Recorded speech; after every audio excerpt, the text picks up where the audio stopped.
Welcome to the Business Champion Show, sponsored by KMAReducation.org. Get ready to dive into the vibrant world of local businesses with us. We're here to chat about all things growth, health, and productivity, straight from the owners and the employees themselves. Why should you listen? Because we're spilling the beans on what makes businesses tick in our community. From awesome success stories to practical tips, we've got the inside scoop to help you level up your game.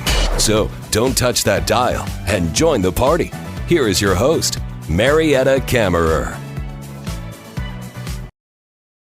Hello and welcome to the Business Champion. I'm your host, Marietta Kammerer. What would I tell my 25-year-old self is our topic today. And I like to do something a little different. I started thinking about what I would say if I could sit down with my 20-year-old self, 25-year-old self for just 1 hour. Not with all the answers, because life doesn't work that way, but with the wisdom that comes from making mistakes, taking risks, building businesses, losing opportunities, finding new ones, and simply living. The truth is, there are things I know today that nobody could have taught me back then. Some lessons only come through experience. So whether you're 25, 45, or 75, today's conversation is about the lessons that stand the test of time. The things I wish I had understood earlier and the things I believe still matter today. So let's begin. You're tuned into the Business Champion. I'm your host, Marietta Kammerer. Now in segment 1, nobody's coming to save you. When you're 25, what did you think success would look like? Honestly, I thought if I worked hard enough, somebody would eventually notice. Maybe a boss, maybe a company, maybe somebody with influence. What I learned is that hard work matters, but nobody is sitting around waiting to discover you. At some point, you have to step forward and create your own opportunities. Do you know, every one of us, we just don't talk about it.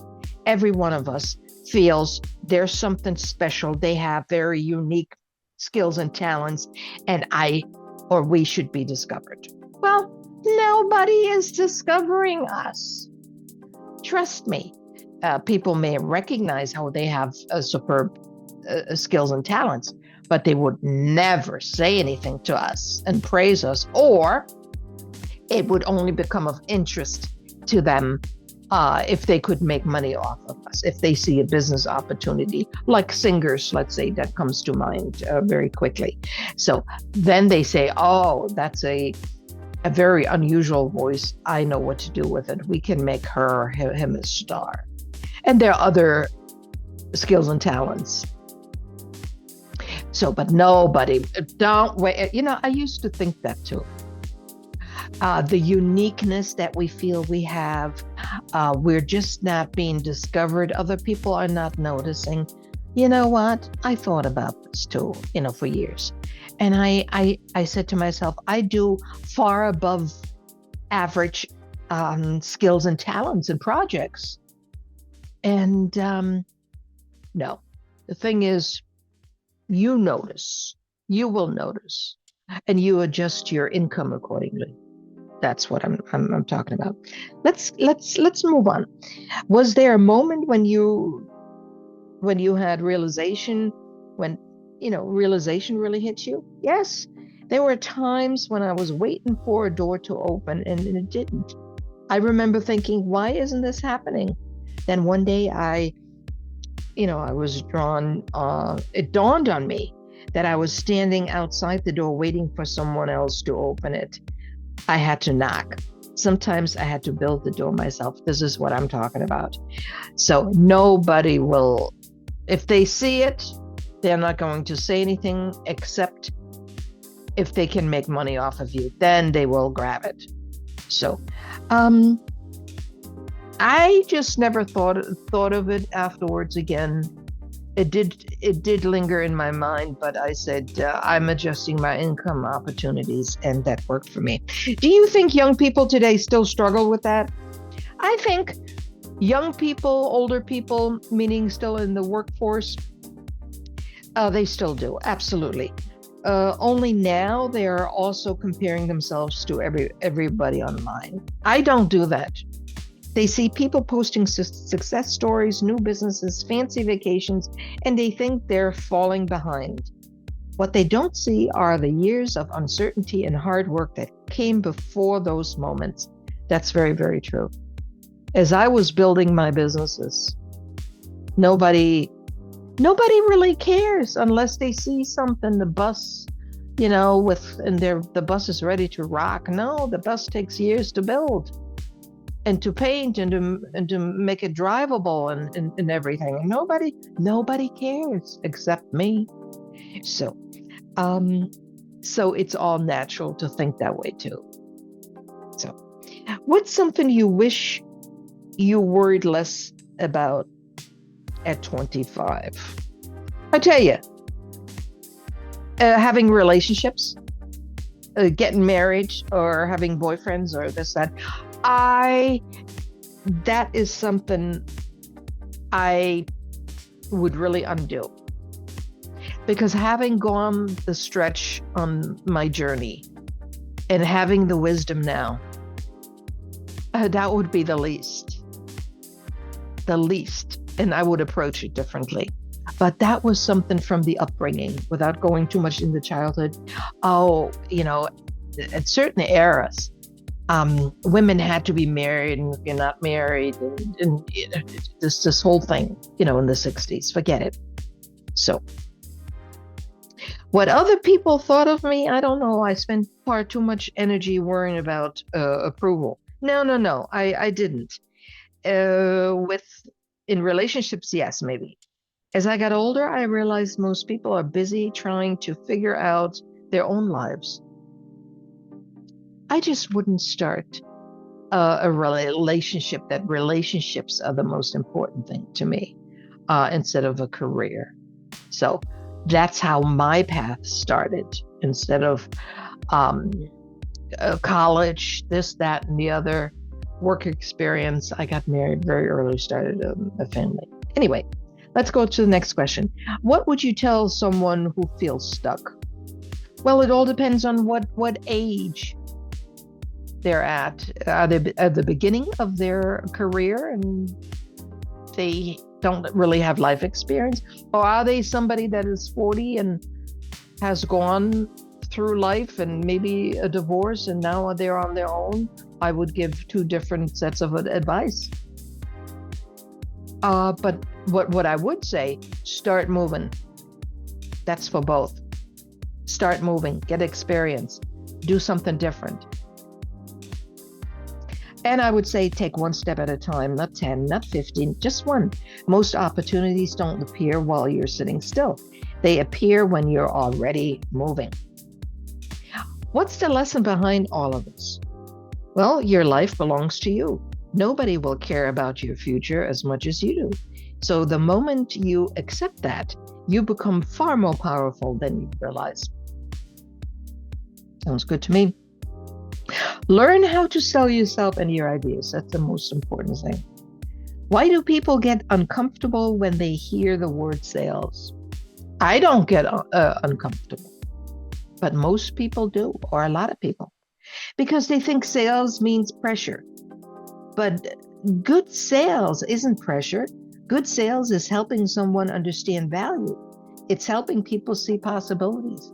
Well, a lot of people are timid to ask for what they want. What the heck is the matter with you? What kind of thinking is that? Go into a restaurant and you order something, you don't like it. They're embarrassed to ask them, I don't want this. Give me something new. No, they eat it or they don't eat it. They pay for it and they never go back. That wouldn't be for me. I will let them know if they produced a bunch of crap. Maybe the cook had a bad day. I don't know. Not on my dime. So you can always politely make your voice heard. And you should try to practice that. When did you realize sales wasn't just about business? Well, when I noticed I was doing it every day. If you're interviewing for a job, asking for a raise, or convincing someone to join your team, or sharing an idea. You're selling. I don't know what's the matter with a lot of people, what they're thinking. Sales is selling, sales is great. Sales are great. Selling is great. And you have to become an artist at it.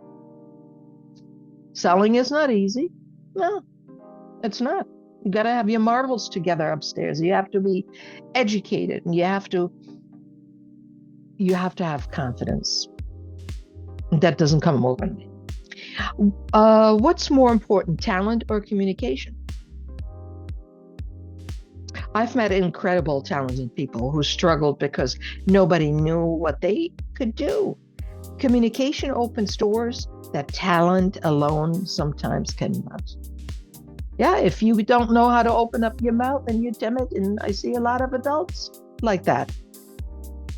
I just had a conversation with a neighbor the other night, and she said, my 8-year-old granddaughter, she loves to be on stage, and she went through a performance with her classmates in a group, and she afterwards she said, I like to be on stage by myself.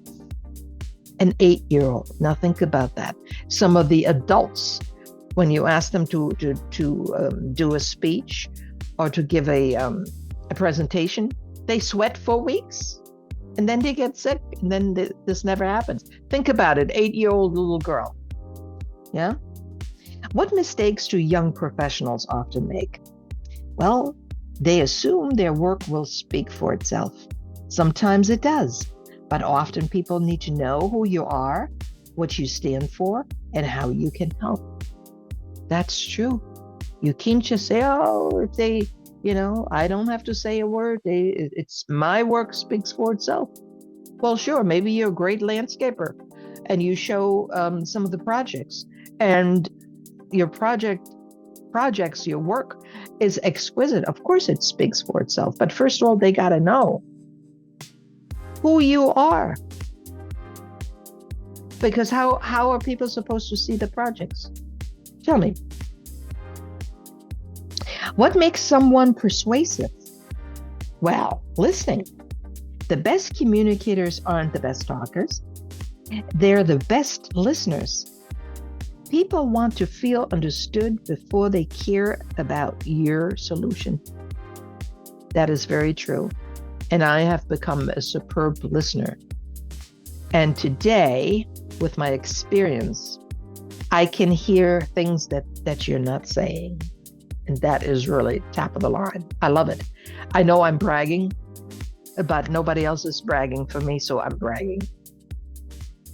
What business skill would you teach every young person?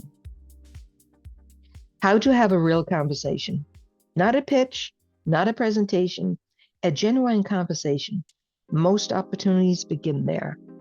Yeah, being yourself, articulating yourself. Tell me about your background. Tell me where you want to go. Tell me what excites you. Tell me what ignites you. You got to be able to bring that across in order for me to be interested. Let's move on to segment 3. Relationships open more doors than resumes. Did relationships really play that big a role in your career? I'm not really sure on that. More than I ever imagined, really. Look back, many opportunities didn't come from advertisement or application. Okay, they came from people. I'm not too sure about that. I put that down as in my notes, but I'm not sure. I have to think about this. What's the difference between networking and building relationships?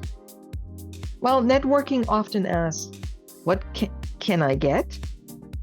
Relationships ask, how can we help each other? One is short-term, the other can last a lifetime. I think we do both in business. What can I get? That's why you're going to network events, meaning let's see who I can meet tonight or on Saturday. Let's see, if we can really find compatibility with certain other industries. That's true. We do ask ourselves that. And then we build relationships. Of course, you have to build relationships. Have you ever had one relationship change everything? I have, yeah. Sometimes one introduction, one conversation, or one person believing in you can change the direction of your life. I have experienced that. I go through this all the time. Yes. What advice would you give young people about meeting people? Well, always be curious, ask questions, listen to their stories. People remember how you made them feel long after they forget what you said. It's true. Why would I be interested in somebody that doesn't even ask questions? And when people don't ask questions, they're not really interested in you. But that can go the other way too. In a real case scenario, I remember this woman. She was a sister of somebody I knew. And when she met me through a neighbor, she started asking me questions. And I said, what does this woman want from me? And why is she asking me all these questions? Then I met her again at the neighbor. And do you know she was doing the same thing? And that was her shtick. That she doesn't know how to do conversations, or it's easy for her just to throw out questions like a tennis ball machine, where the tennis balls pop out. And I resent that because I figured it out very quickly on location when I met her the second time. That's a shtick. That's not something she's interested in. It's just something she has something to talk about, just some questions. And there's no interaction, no dialogue in between. It's just one person just answers question. And I resent that. So it can go both ways. I wanted to share that with you. What hurts relationships the most? Not doing what you say you're going to do. Trust is built in small moments. Reliability matters more than most people realize. Amen to that. And I tell you, I'm a stickler for doing what I say I will do. And if I can't do it because of some circumstances, I will let you know. But I'll do everything possible. Let's see, for instance, in production, many times something goes wrong, and so you just have to go with the flow and just let people know. What's the biggest lesson you've learned about people? Treat everyone with respect. The receptionist, the business owner, the new employee, the volunteer. Every person matters. I learned that in life. And if you underestimate all of this, because the receptionist is connected with the doctor. You're trying to get into the doctor's office and you're being mean to the receptionist.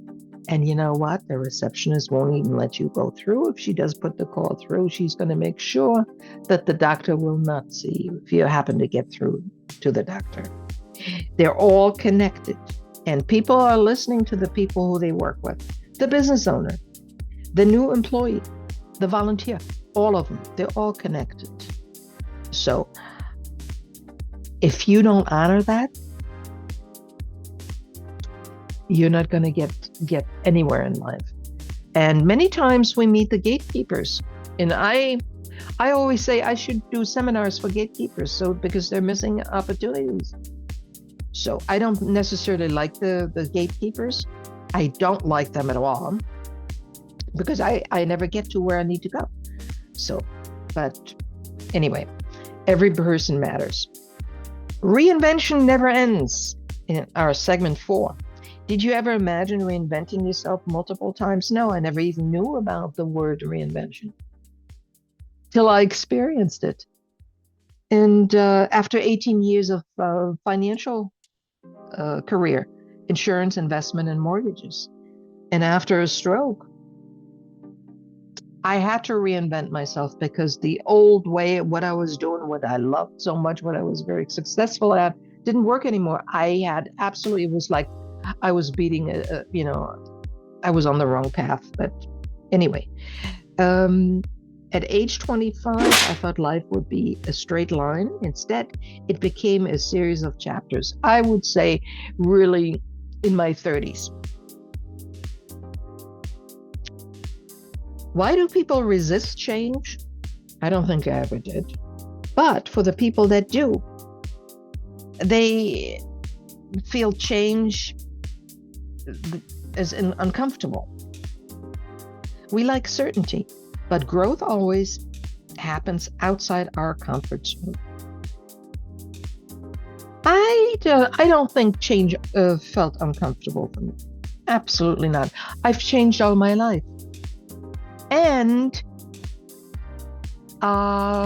note, please, that even if you don't change anything on your own, life will change it for you, whatever. That's what happened to me. I was shocked. I was shocked that life came down on me and I had a stroke.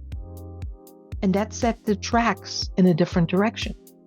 Now, why would I go in a different direction? 18-year career that I loved so much. I was successful at it. I was good at it. And no, life had different plans for me. So life made that change for me through a stroke.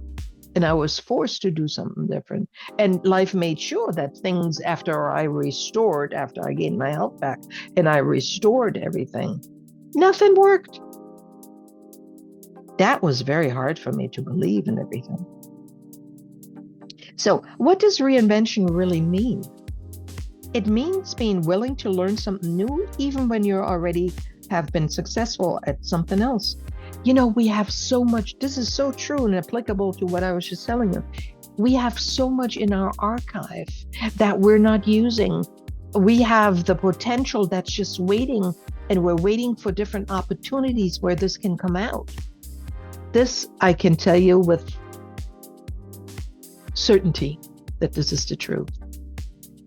And maybe you can't imagine this yet because you don't know what it feels like. You don't even want to go there mentally. It is true. So let me repeat the answer. And the question was, what does reinvention really mean? It means being willing to learn something new, even when you've already been successful at something else. We have so much potential inside of us. We just need to it's just turning the dial forward. It's so true. What's one thing that has stayed true throughout your career? And this is the truth. The willingness to keep learning. The moment we think we know everything is usually the moment we stop growing. Do you know how many people I know? I can't stand them, where you can't tell them anything. They know everything. And it's just really amazing how many people. And you know what? It's so true. They're now 75. They're no dummies, but they stopped growing a long time ago. And you know why? They learned through television shows, through these old shows, from 50, 60 years ago. And that's what they talk about because they see behavior in or certain characters and then they apply it through real life. And oh my God. No, not for me. So we only have a couple more questions, a couple of minutes left. What would you say to someone considering a major career change? Go for it. Don't focus on your age. Focus on your willingness to learn. I've met people who reinvented themselves in their 50s, 60s, and even 70s. Yes. So if your 25-year-old self was sitting here today, what would you want them to remember? I would say life is not a race, it's a journey. Keep learning, keep growing, keep showing up, and don't be afraid to become a different version of yourself along the way. I love that.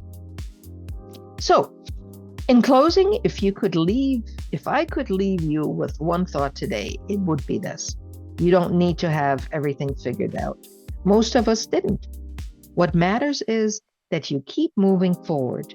Take responsibility for your future. Learn how to communicate your value. That's so important. And I can help you with that. build meaningful relationships, and never stop growing. The person you become will be shaped less by what happens to you and more by how you respond to it. Let me repeat that. The person you become will be shaped less by what happens to you and more by how you respond. So, thank you for joining me today on The Business Champion. I'm Marietta Kammer. Till next time, be well.